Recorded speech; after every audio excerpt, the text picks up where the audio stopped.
नमो नमः साथियों, स्वागत है आपका एक बार फिर से ले क्लासेस में। साथियों, आज हम वैदिक साहित्य का सामान्य परिचय पर चर्चा करेंगे। ये सामान्य परिचय हर बार टैट हो, चाहे कमीशन हो, चाहे नेट सेट जो भी हो, एक ना एक प्रश्न जरूर आता है। तो आज हम इसी का सामान्य परिचय देखेंगे। कल एक एक वेद की ओर बढ़ते जाएंगे। तो यदि आप इस चैनल पर नए हैं तो चैनल को सब्सक्राइब कर लें ताकि आप तक सभी कक्षाएं पहुंच सके।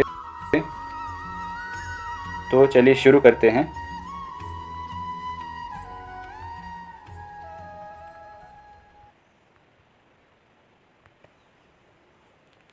वैदिक साहित्य का जो प्रथम ग्रंथ है वो ऋग्वेद है। आपको पता है कि हमारे 4 वेद हैं, ऋग्वेद, यजुर्वेद, सामवेद और अथर्ववेद।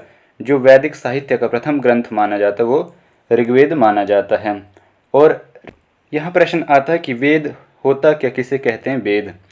तो यहाँ आता कि जो इष्ट की प्राप्ति अर्थात अच्छे की प्राप्ति और अनिष्ट का परिहार, बुरे कर्मों से बचाता है, वही वेद कहलाता है। इष्ट प्राप्ति और अनिष्ट परिहार से संबंधित उपाय बतलाने वाला वेद कहलाता है।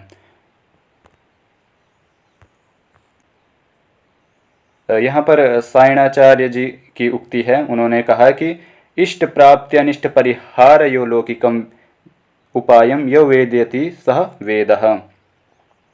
जो इष्ट की प्राप्ति और अनिष्ट का परिहार कराए वही वेद है। वेद शब्द विद धातु, व्याकरण के विद धातु से बना है, जो जिसका 4 अर्थों में प्रयोग किया जाता है। विद सत्तायाम, विद ज्ञाने, विद विचारणे और विद लाभे, ये 4 अर्थों में ग्रहण किया जाता है। और वेद के संबंध में कहते हैं कि यह अपौरुषेय वाक्यम वेदा। वेद जो है अपौरुषेय, किसी के द्वारा रचित नहीं है। वैदिक वाङ्मय में मंत्र और ब्राह्मण दोनों के लिए वेद शब्द का प्रयोग किया जाता है। मंत्र और ब्राह्मण दोनों के लिए इसका उपयोग होता है। मंत्र, अब आता मंत्र कहते किसे, मनंतात मंत्र, जिसका चिंतन मनन किया जाए उसे मंत्र कहा जाता है। आगे है, कुछ विद्वानों के अनुसार वेदों का काल यहाँ दिया है, एक एक करके उनको देखते हैं। यहाँ से हर बार नेट की जो परीक्षा होती है उनके काल समय को पूछा जाता है।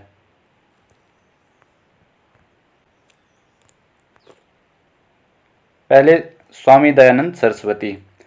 स्वामी दयानंद सरस्वती ने जो वेद मंत्र हैं उनके आधार पर जो वेदों का रचना काल माना वो सृष्टि के प्रारंभ से ही माना है। जब से सृष्टि प्रारंभ हुई है तभी से लेकर वेदों का रचनाकाल माना है। दूसरे नंबर पर आते दीनानाथ शास्त्री चुलेट। इन्होंने ज्योतिष के आधार पर 3 लाख वर्ष पूर्व वेदों का रचना काल माना है। अविनाश चंद्र दास जी भूगर्भ, भूगोल और सरस्वती जो नदी है उसके आधार पर 25,000 ईस्वी पूर्व वेदों का रचना काल मानते हैं। नारायण भवनराव पावकी जो है ये भूगर्भ ज्योतिष के आधार पर 7,000 ईस्वी पूर्व मानते हैं। बाल गंगाधर तिलक ज्योतिष वसंत संपात के आधार पर 6,000 ईस्वी पूर्व से 4,000 ईस्वी पूर्व तक मानते हैं। Doctor R.G. भंडारकर ये वेद मंत्रों के आधार पर 6,000 ईस्वी पूर्व मानते हैं। शंकर बालकृष्ण दीक्षित ये भी ज्योतिष के आधार पर 3500 ईस्वी पूर्व वेदों का रचनाकाल मानते हैं। H. याकोबी ये ज्योतिष ध्रुव तारा के आधार पर 4500 से 2500 ईस्वी पूर्व वेदों का रचनाकाल मानते हैं। अभी जो नेट की परीक्षा हुई थी उसमें भी याकोबी के बारे में पूछा था कि उनके अनुसार वेदों का रचनाकाल क्या था। विंटरनित्स मितानी शिलालेख के अनुसार 2500 से 500 ईस्वी पूर्व मानते हैं। बेवर गौतम बुद्ध आविर्भाव के आधार पर 1500 से 1200 ईस्वी पूर्व वेदों का रचना काल मानते हैं। और मैक्स मूलर बौद्ध साहित्य के आधार पर 4 भागों में ये वर्गीकृत करते हैं। पहले छंद काल, फिर मंत्र काल, फिर ब्राह्मण काल, फिर सूत्र काल। इसमें छंद काल को ये 1200 ईस्वी पूर्व, मंत्र काल को 1000 ईस्वी पूर्व और ब्राह्मण काल को 800 ईस्वी पूर्व, सूत्र काल 600 ईस्वी पूर्व मानते हैं। ये बहुत महत्वपूर्ण इनका काल माना जाता है और हर बार टैट की परीक्षा में भी और कमीशन जो भी होता पूछा गया है, जितने प्रश्न पत्र मैंने देखे। बाल गंगाधर तिलक ने जो रचना काल, वेदों का रचना काल माना है, वो भी 4 भागों में विभक्त किया है। इसमें तो नहीं दिया, परंतु जो पहला उन्होंने माना अदिति काल, फिर मृगशिरा काल, कृतिका काल और सूत्र काल। अदिति काल को उन्होंने 6000 से 4000 ईस्वी पूर्व माना है और मृगशिरा काल को 4000 से 2500 ईस्वी पूर्व माना है। कृतिका काल को 2500 से 1400 ईस्वी पूर्व और सूत्र काल को 1400 से 500 ईस्वी पूर्व। यहाँ नहीं दिया, परंतु उन्होंने 4 भागों में विभक्त किया है।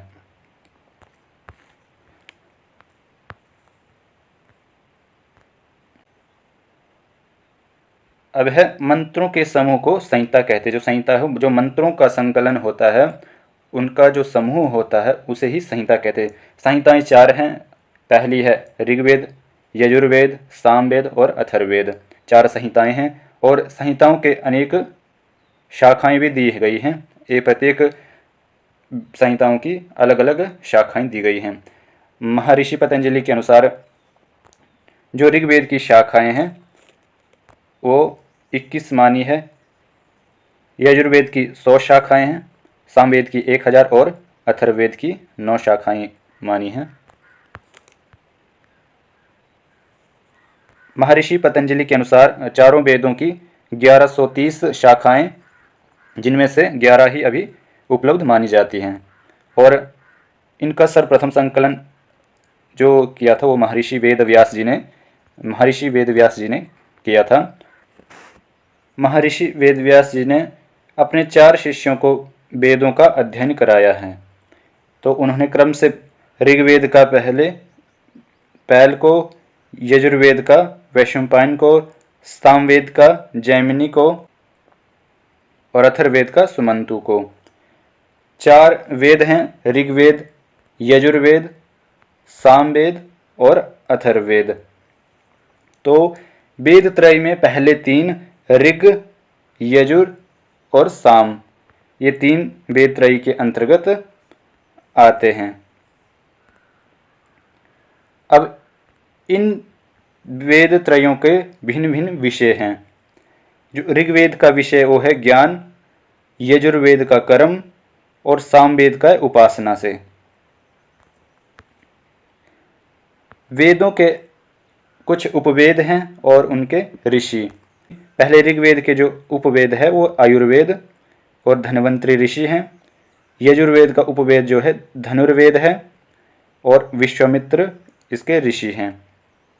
सामवेद का गंधर्व वेद है उपवेद, नारद मुनि इसके ऋषि है। और अथर्ववेद का स्थापत्य वेद है और विश्वकर्मा इसके ऋषि हैं। वैदिक वाङ्मय को 4 भागों में विभक्त किया है। पहला मंत्र भाग या संहिता भाग कहते हैं, दूसरा ब्राह्मण भाग, तीसरा अरण्यक भाग और चौथा उपनिषद भाग। जो विधि भाग है वो ब्राह्मण ग्रंथों के अंतर्गत आती है और ब्राह्मण ग्रंथों में कर्म, अरण्यकों में उपासना और उपनिषदों में ज्ञान के विषय आते हैं। जो ब्राह्मण भाग है वो गृहस्थों के लिए दिए गए हैं, अरण्यक वानप्रस्थों के लिए और उपनिषद संन्याश्रमों के लिए। प्रत्येक वेद के अब एक एक ऋत्विज हैं। जो ऋग्वेद है उसका ऋत्विज होता है, यजुर्वेद का अध्वर्यु है, सामवेद का उद्गाता है और अथर्ववेद का ब्रह्मा है। जो होता है वो ऋचाओं का पाठ करता है और अध्वर्यु यज्ञ अनुष्ठान इत्यादि करता है। जो गायन करता है वो उद्गाता होता है और संपूर्ण व्यवस्था का निरीक्षक ब्रह्मा होता है। अब वेद के जो वैदिक पाठ हैं वो दो प्रकार के होते हैं। पहला प्रकृति पाठ, दूसरा विकृति पाठ। प्रकृति पाठ में हमारे संहिता पाठ, पद पाठ और क्रम पाठ आते हैं और विकृति पाठ में हमारे अष्ट विकृतियां आती हैं। अष्ट विकृतियों में जटा, माला, शिखा, रेखा, ध्वज, दंड, रथ, घना। एक श्लोक आता है कि जटा, माला, शिखा, रेखा, ध्वजो, दंडो, रथो, घना, अष्टो विकृतयः प्रोक्ता क्रम पूर्व महर्षि भी। इस श्लोक को भी आप याद रख सकते हैं और इन आठों विकृतियों को बार बार पूछा जाता या क्रम में लगाओ या इनमें से कौन सी विकृतियां हैं कौन सी नहीं है, ये बार बार पूछा गया है। जो घन पाठ है हमारा, घन पाठ में प्रथम पद की 5 बार आवृत्ति होती है और ये सबसे बड़ा और कठिन माना जाता है। अब जो ऋग्वेद है उसके पदकार शाकल्य ऋषि और यजुर्वेद के आत्रेय ऋषि को माना जाता है, सामवेद के गार्गे ऋषि। अब वेदों के कुछ स्वर दिए हैं जिनके माध्यम से हम वेदों के मंत्रों का उच्चारण करते हैं। वैदिक वाङ्मय में 3 स्वर हैं, उदात्त, स्वरित और अनुदात। जो उदात्त स्वर होता है उसमें चिन्ह नहीं होता, वो चिन्ह रहित होता है और जो स्वरित होता है उसके नीचे इस तरह का निशान लगा होता है और अनुदात के लिए इस तरह का निशान लगा होता है। जो सामवेद में उदात्त के लिए चिन्ह दिए गए हैं वो एक, स्वरित के लिए 2 और अनुदात के लिए 3 से प्रदर्शित किया गया है। तो ये थे आज का हमारा वैदिक वाङ्मय का सामान्य परिचय जिसे हमने देखा। ये इनमें से एक प्रश्न हर बार पूछा जाता है, चाहे वो टैट की परीक्षा हो चाहे कमीशन की परीक्षा हो, हर बार एक ना एक पूछा ही जाता है। तो कल हम ऋग्वेद का सामान्य परिचय करेंगे, उसमें कितने मंडल, सूक्त, मंत्र हैं, अरण्यक, ब्राह्मण, उपनिषद इत्यादि सभी की चर्चा करेंगे। और फिर आगे यजुर्वेद, फिर सामवेद, अथर्ववेद, उसके बाद फिर आगे वेदांगों के ऊपर चर्चा करेंगे। तो आप सब हमारे साथ जुड़े रहे, इसके लिए सबका धन्यवाद। और चैनल को ज़्यादा से ज़्यादा शेयर करें और जिन्होंने सब्सक्राइब नहीं किया है सब्सक्राइब कर लें, क्योंकि आगामी परीक्षाएं जो टैट है, कमीशन है, सेट, नेट, इसके लिए बहुत उपयोगी रहने वाला है। आप सभी का धन्यवाद। फिर से कल मिलते हैं।